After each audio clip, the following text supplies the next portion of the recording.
¿Qué tal, amigas y amigos? Bienvenidos una semana más a este canal televisión y a este programa Con Más Salud. Hoy tenemos un programa precisamente con mucho contenido. Por un lado va a estar con nosotros el médico rehabilitador Francisco Martín del Rosario para hablarnos del síndrome del piramidal, también conocido como la falsa ciática. Nos acompañará también nuestro compañero José Gutiérrez Calderín, con el que hablaremos de la mononucleosis infecciosa. Hoy también tenemos una receta saludable, en este caso una empanadilla de sardina. Pero vamos a comenzar nuestro programa de hoy hablándoles de los ácidos grasos omega 3, un tipo de grasas poliinsaturadas que en este caso son grasas saludables. Con la ayuda del nutricionista Camilo Álvarez vamos a ofrecerles el siguiente reportaje.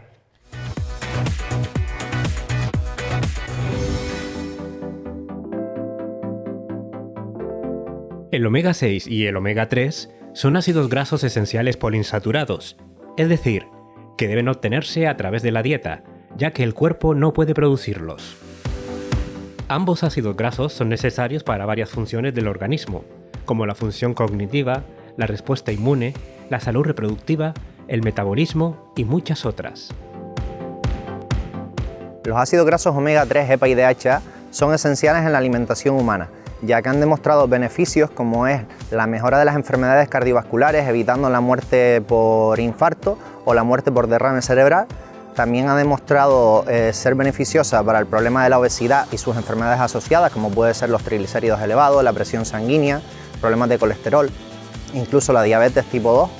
Y por último también otro de los beneficios principales sería para mejorar las funciones cognitivas y el correcto estado de salud, y en niños también se ha demostrado que mejora el desarrollo cerebral. Los ácidos grasos omega 3 se presentan en dos formas distintas, en los aceites vegetales, como el aceite de soja y el de linaza, y en algunas semillas como las de lino y chía. También podemos encontrarlos en los pescados azules, como el salmón, las sardinas, la caballa y el atún. La mejor fuente natural de omega 3 es el EPA y el DHA, que la encontramos principalmente en los alimentos de origen marino. Por el contrario, también tenemos el ALA, que se encuentra en alimentos de origen vegetal, como las semillas o las plantas de hoja verde, pero que no ha reportado beneficios para la salud. Es verdad que hay ciertos animales que pueden convertir el ALA, que es del origen vegetal, en EPA y DHA, pero el ser humano solo tiene una capacidad del 5% de conversión, con lo cual no sería suficiente para conseguir el aporte necesario diario de EPA y DHA, que son los que nos aportan beneficios. La ingesta de omega 3 debe representar tan solo el 1% del total de la grasa de una alimentación humana. Sin embargo, con el paso de los siglos hemos ido dejando de lado el consumo de alimentos de origen marino y hemos aumentado el consumo de alimentos procesados, principalmente enriquecidos con grasas vegetales que son altas en omega 6. Otro de los motivos es que la dieta de los animales de la que obtenemos huevos, carnes y lácteos antiguamente pastaban libremente, teniendo una alimentación mucho más rica en omega 3, y hoy en día se alimentan con piensos altos en omega 6. El consumo recomendado de omega 3 está en 500 miligramos día.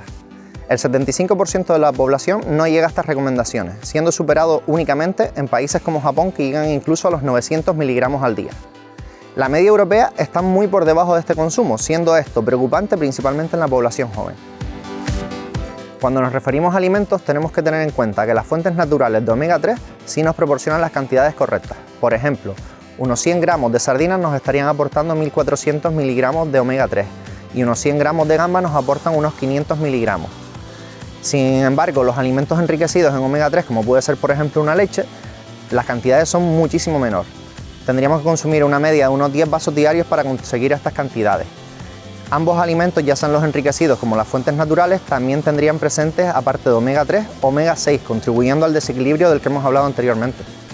Es aquí donde aparece la importancia de tomar un suplemento de omega 3 y sin presencia de omega 6. La mayor parte de los suplementos que encontramos en el mercado son de mala calidad. ¿Qué te parece si te ayudo a elegir el tuyo? El primer requisito para elegir un buen suplemento de omega 3 es que sea únicamente omega 3 y asegurarte de que contiene EPA y DHA, que son los dos más importantes. Segundo requisito, y posiblemente el más importante, que esté purificado, ya que si no, aparte de omega 3, tendríamos metales pesados presentes en el pescado como mercurio o plomo. La manera más fiable de identificarlo es con el certificado independiente IFOS. No tenemos por qué fiarnos de lo que ponga, purificados o libres de impurezas. Fijarnos en que las cantidades sean las adecuadas. Puede poner 1 gramo de aceite de pescado, pero de estos hay que ver cuánto nos aportan de EPA y DHA, siendo lo recomendado un suplemento con un aporte superior a 1200 miligramos de EPA y 500 miligramos de DHA por dosis. Que el bote sea opaco o de color oscuro, sin dejar pasar la luz, ya que oxidaría el omega 3 perdiendo las propiedades. Para una mejor absorción, busca que estos ácidos grasos sean en forma de triglicéridos y fosfolípidos en lugar de ésteres de etilo. Los ácidos grasos se ponen rancios, por lo que ten siempre en cuenta la fecha de caducidad y podría ser interesante que contengan algún antioxidante como la vitamina E. Es importante también que la cápsula esté bien recubierta, con sabor agradable y que no produzca reflujo. Con una marca de calidad estaría garantizado.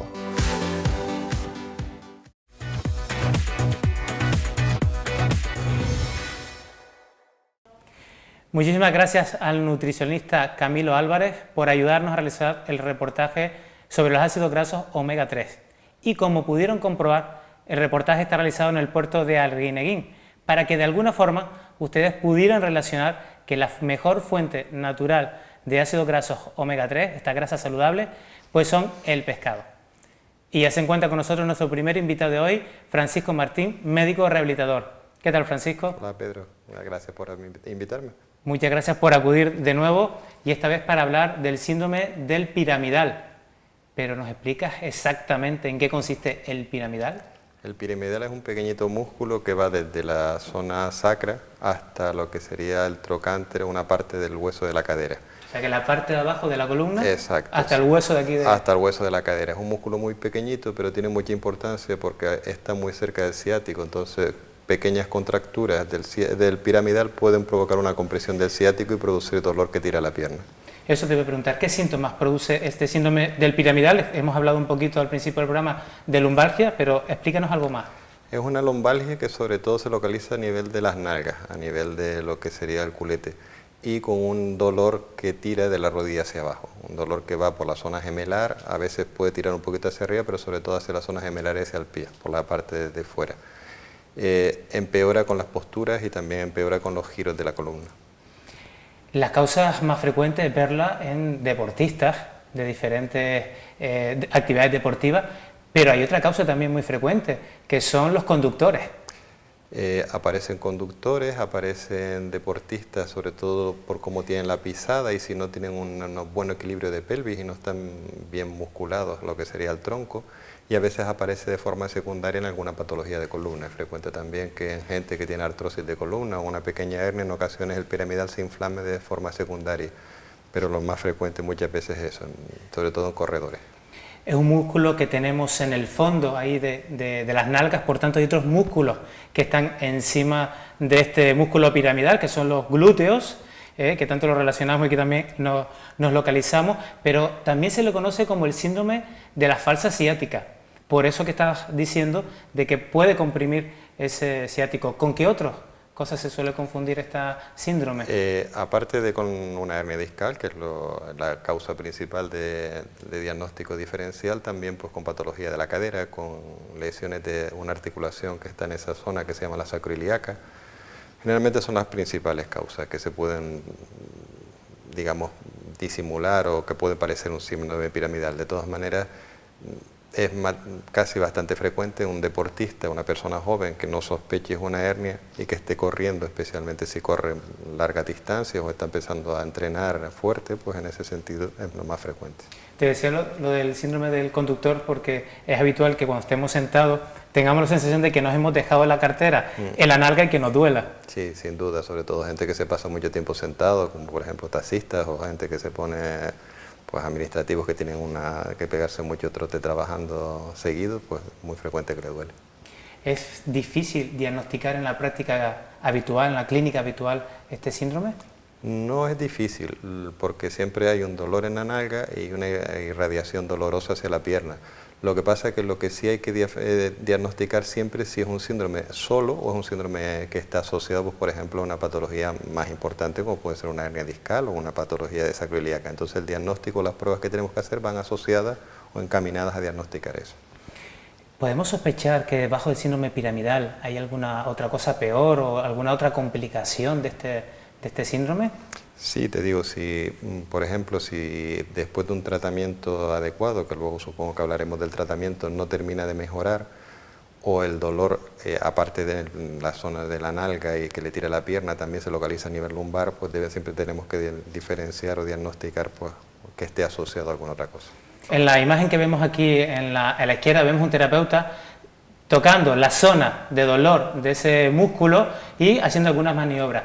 ¿Solamente con la clínica vale para diagnosticar esta enfermedad o es habitual pedir pruebas para asegurarnos o para descartar otras enfermedades? A ver, el diagnóstico siempre, aparte de la clínica sugestiva, siempre hay que hacer una serie de maniobras como las que aparecen en la imagen, que consiste en, bueno, pues testar o tensar los músculos que estabilizan la pelvis, ¿no? Empujando para adentro, empujando para afuera, rotando la cadera en distintas posiciones.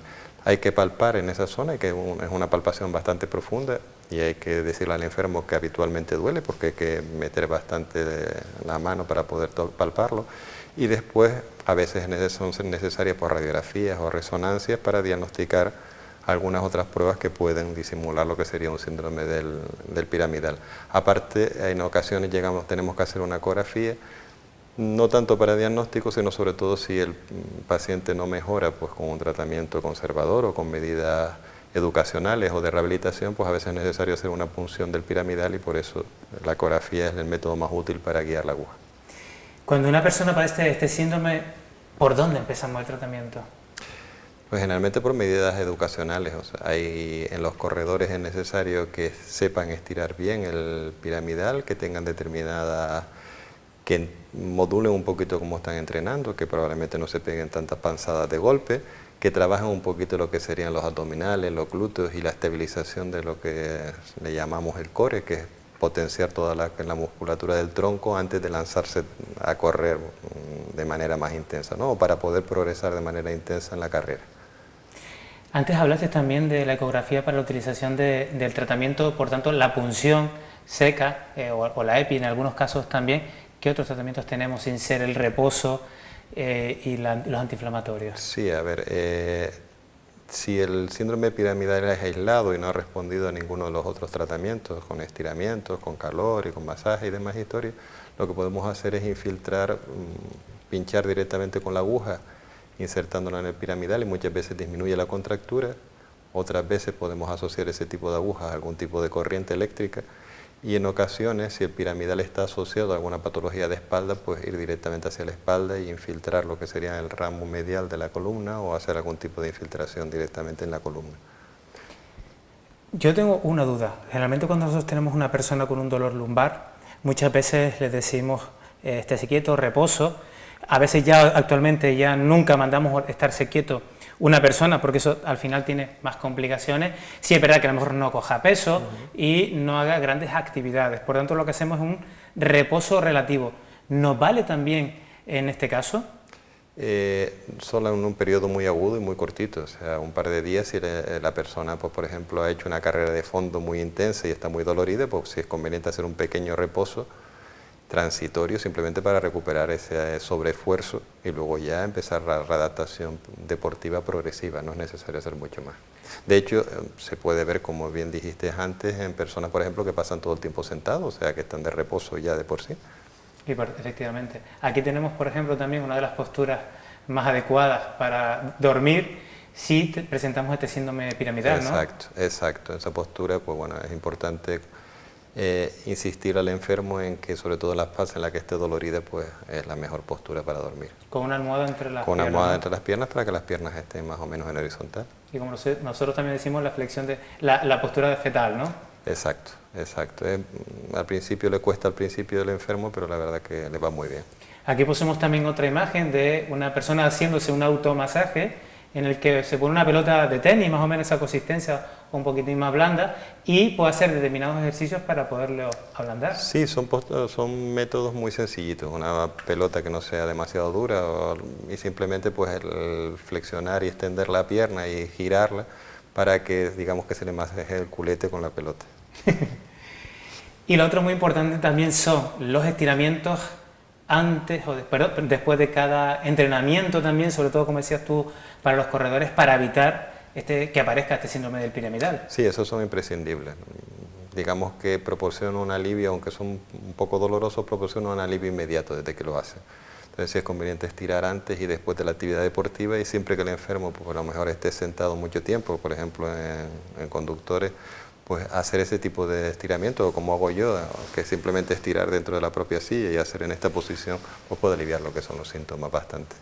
Pues nosotros, para terminar esta entrevista, vamos a ver un reportaje donde nuestro compañero Ángel Pereira, fisioterapeuta, nos va a explicar algunos de los ejercicios de estiramiento de este músculo piramidal. Estará genial, muchas gracias. Muchísimas gracias por venir. Gracias. Este primer ejercicio se realizará de pie frente a una camilla o una mesa. Apoyamos el tobillo, cara externa, en el mueble y realizamos un movimiento de la rodilla hacia el hombro izquierdo. Posteriormente podemos aumentar ese estiramiento inclinando el tronco hacia adelante. El segundo ejercicio se realizará sobre una camilla o en el suelo, flexionando la rodilla y agarrando cara externa del tobillo y cara externa de la rodilla, realizando ahora una tracción en diagonal hacia el hombro derecho. Mantenemos la posición y posteriormente volvemos a la posición inicial. En el tercer estiramiento partimos de la posición de sentado, flexionando la rodilla derecha, rotamos externamente la cadera y con nuestra mano derecha vamos a presionar la rodilla hacia el suelo.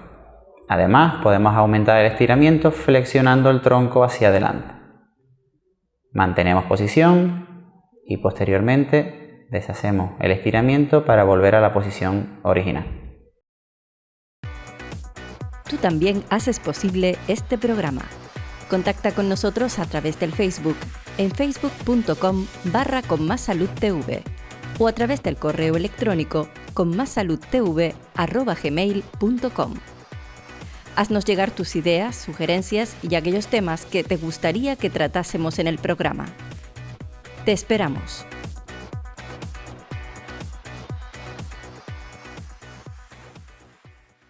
Muchísimas gracias a nuestro compañero fisioterapeuta Ángel Pereira y al Centro Activa de Training por ayudarnos a realizar este vídeo sobre los estiramientos del músculo piramidal y así evitar una de las causas de lumbalgia o también denominada falsa ciática. Y ya se encuentra con nosotros nuestro siguiente invitado, José Gutiérrez Calderín, con el que vamos a hablar de la mononucleosis infecciosa o enfermedad del beso. ¿Qué tal, José? ¿Qué tal? ¿Cómo estás? Muchísimas gracias por acompañarnos nuevamente en este programa para hablarnos en este caso de la mononucleosis infecciosa o enfermedad del beso. Pero ¿en qué consiste realmente esta enfermedad? La mononucleosis infecciosa es una enfermedad viral, como muchas otras que hay, no se diferencia mucho, es una enfermedad muy benigna, un comportamiento muy benigno y que tiene una serie, y se caracteriza por una serie de síntomas generales y una serie de síntomas específicos de la garganta y de otras zonas del cuerpo que después si quieres lo detallamos con frecuencia, pero lo que sí hay que dejar claro que es una enfermedad viral benigna con un comportamiento muy adecuado. La mayoría de las veces es provocada por el virus del Epstein-Barr, que es un virus que pertenece a la familia de los herpes y por tanto se queda acantonado en nuestro organismo, ¿no? Sí, se comportan así los herpes virus. Los adquirimos de una etapa de nuestra vida. Por lo general, los primeros 12 años de la vida se ha visto que se adquiere el virus, somos portadores del proceso y luego desarrollamos la enfermedad en un momento determinado. Cuando estuve estudiando esto al principio, lo curioso es que la mononucleosis se suele ver en niños, en personas del tercer mundo, pero en adolescentes, en las civilizaciones más avanzadas. Efectivamente, los niños generalmente padecen el proceso, es decir, desarrollan la enfermedad y sin embargo es casi asintomático, no desarrollan el proceso. Sin embargo, ya en la adolescencia y en personas adultas, sí los síntomas son más específicos, se manifiestan mejor. Eso te voy a preguntar precisamente, ¿qué síntomas produce esta enfermedad? Produce síntomas generales y locales. Los síntomas generales que produce con más importancia es en primer lugar el decaimiento, la fatiga, el malestar general, la fiebre, el cansancio, es un síntoma que es muy característico. Luego hay una serie de síntomas locales y el más específico es el dolor de garganta, la odinofagia, el dolor para tragar, el dolor, inflamación de la garganta y la presencia de ganglios en el cuello. Sí, aquí vemos, por ejemplo, una imagen de unas amígdalas llenas de placas de pus, que luego vamos a comentar un matiz sobre este tema, sobre las placas de pus en las amígdalas, porque todo no son bacterias, sino esta puede ser una de las causas. Y lo otro que comentabas también era los ganglios, muy característicos. Sí, efectivamente. Sí, sí, el dolor y los ganglios son muy... Pero también puede provocar otros síntomas a nivel general, ¿no? Sí, el malestar y la fatiga, ¿sabes? De hecho, es una de las enfermedades que hay que sospechar cuando un paciente viene con un cuadro de fatiga mantenido durante mucho tiempo, decaimiento, dolor de cabeza, fiebre. Y luego en la garganta el dolor ese para tragar, la presencia de esas placas, de esa secreción blanquecina en la garganta que muchas personas identifican como una infección bacteriana, como tú bien has dicho. Sin embargo, es una enfermedad totalmente viral y bien conocida. Y bueno, esas son las características generales que se manifiestan. También da otros síntomas, ¿no?, que no son tan específicos, como son la inflamación del hígado y la inflamación del vaso, que también a veces nos preocupa un poco. Sin embargo, por lo general no produce un problema más allá que los síntomas generales. Eso te iba a preguntar, ¿suele complicarse esta enfermedad? No, el comportamiento es muy benigno. Se han descrito, como en todas las enfermedades, personas que han desarrollado una infección bacteriana asociada a la amigdalitis que produce el proceso viral, procesos respiratorios, infecciones respiratorias bacterianas añadidas, casos anecdóticos de ruptura del vaso, porque el vaso puede crecer un poco y palparlo, golpearse se podría, pero son cosas anecdóticas. Realmente es una enfermedad muy benigna, un comportamiento sin problema ninguno. ¿Cómo se contagia este virus? El contagio fundamentalmente es por la saliva, a través de la saliva, vía una saliva directa, porque se ha aislado, se sabe que el virus se transmite a través de la saliva. Pero sin embargo también se han encontrado algunas causas que no son ni más característicos, pero sí a través del semen, de las relaciones sexuales, y se aboga también que puede, a través del canal del parto, en el periodo perinatal, se puede transmitir, desde la secreción vaginal de la madre al niño, se puede transmitir el herpes. Pero precisamente se le llama la enfermedad del peso porque la mayoría es por contacto con la saliva, Casi ¿no? siempre, casi siempre, sí, casi siempre. ¿Qué tratamiento tiene esta enfermedad? Pues como todas las enfermedades virales, tratamiento sintomático. Hasta ahora lo que tenemos es eso, tratamiento sintomático. Alivio del dolor, alivio de la fiebre, reposo relativo, ¿vale? Son las cosas fundamentales. Y sobre todo diferenciarlo de los procesos infecciosos bacterianos que tienen otro tratamiento. Eso es muy importante, el diagnóstico diferencial con la amigdalitis pultácea o la amigdalitis por estreptococo, que es la que no... Sí, porque si nosotros vemos, por ejemplo, esta imagen aquí, vemos una amígdala diferente a la anterior, pero también con placas de pus. ¿Cómo sabemos si es una amigdalitis por la mononucleosis infecciosa o una amigdalitis por una bacteria que entonces sí requeriría un antibiótico, ¿no? Exacto. En la población en general está muy... es una situación muy típica, que cuando ven placas en la garganta o ven secreción, exudado blanco en la garganta, dice, tengo una infección bacteriana y hay que tomar antibiótico, amoxicilina, aumentine. No, pues no es así. Es precisamente esta una de las enfermedades que es muy frecuente, como hemos dicho antes, muy frecuente, y que hay que diferenciar de la amigdalitis por estreptococo, que es la única que lleva antibiótico bacteriano. Y tenemos existe el arma, que es el test de estreptococo. Que es la imagen que estamos viendo ahora aquí. Una prueba, tomamos un poquito de exudado, lo ponemos en una cosa parecida a la detección del test del embarazo, no tienes que salir también 2 rayitas por ahí, si no sale esas 2 rayitas, como lo decimos nosotros, está embarazado. Bueno, en este caso tiene el test del estreptococo positivo y entonces sí requiere el tratamiento. Y si fuese negativo, es que no existe esta infección por el estreptococo y generalmente se trata de una infección viral, en este caso la mononucleosis infecciosa, una de ellas.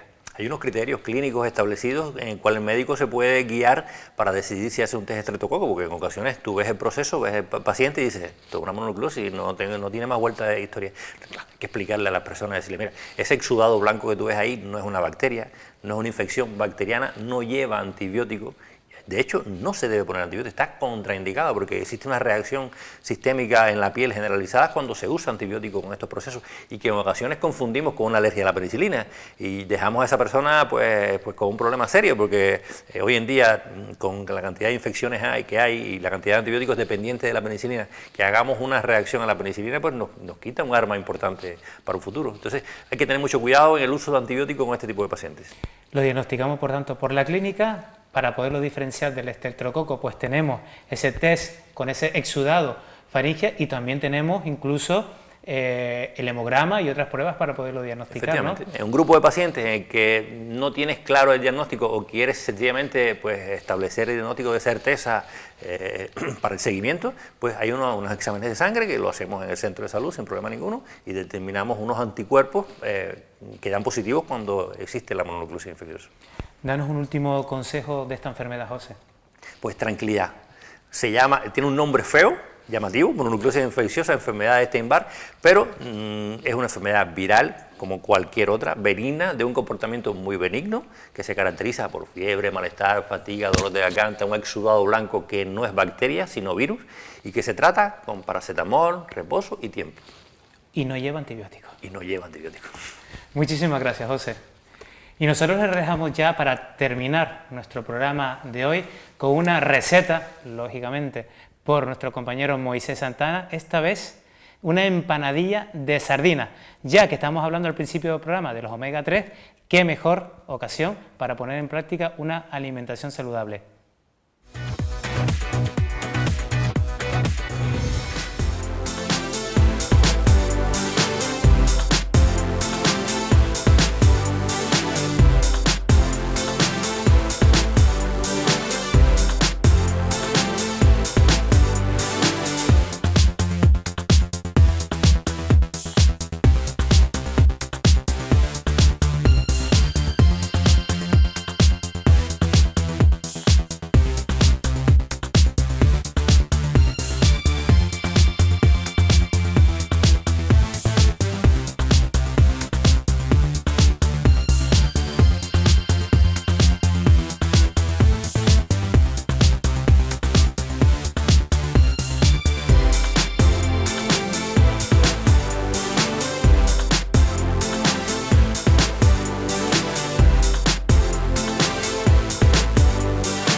En el próximo programa conoceremos las pautas a seguir para el control de la diabetes. Veremos en qué consisten los HIIT, entrenamientos intermitentes de alta intensidad. Y hablaremos sobre el túnel carpiano y los problemas que le afectan, así como sus remedios.